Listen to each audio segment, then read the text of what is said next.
BJP కృత నిశ్చయంతో ఉంది. టార్గెట్ ఫిక్స్ చేసుకుని బరిలో దిగింది. దేశవ్యాప్తంగా బీజేపీ అగ్రనేతలు ప్రచార పర్వం మొదలుపెట్టారు.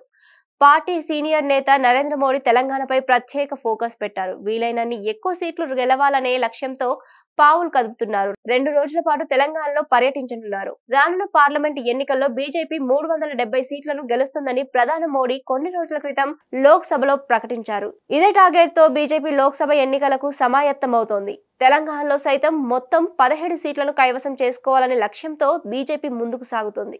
ఇప్పటికే రాష్ట్ర బీజేపీ నేతలు ఎన్నికల ప్రచారంలో తలామునకలై ఉన్నారు.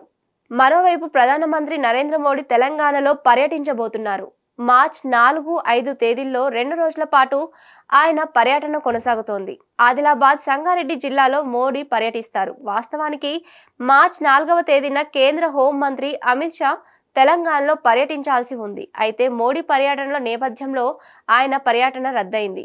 మార్చి 4న ఆదిలాబాద్ జిల్లాలో నరేంద్ర మోడీ పర్యటన చేపట్టనున్నారు.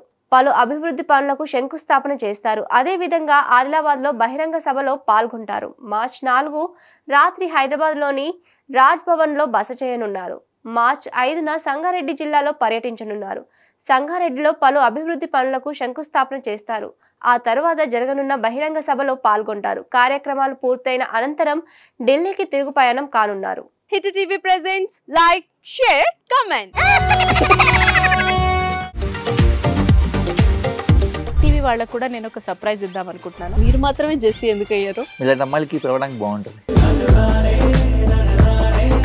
చందు సాయికి like you and have a జనాలకి ఒక పేరు నచ్చిందంటే దీనికి ఒక ప్రాసెస్ ఉంటుంది. ఎందుకు ప్రాసెస్ డైరెక్ట్‌గా వెళ్ళిపోదాం. ఏదైనా ఒకటి మర్చిపోయినావా నువ్వు? మర్చిపోయినా మేడం. ఏం మర్చిపోయావు? నా గుండె. ఏదో ఆ టైంకి మన సుడి బాగుంటే ఎవరన్నా చూపిస్తే రాయగలం కానీ డోర్ టు డోర్ సేల్స్ చేసేవాళ్ళు. శారీ వస్తుంది, శారీలో వెనకాల కట్టుకుని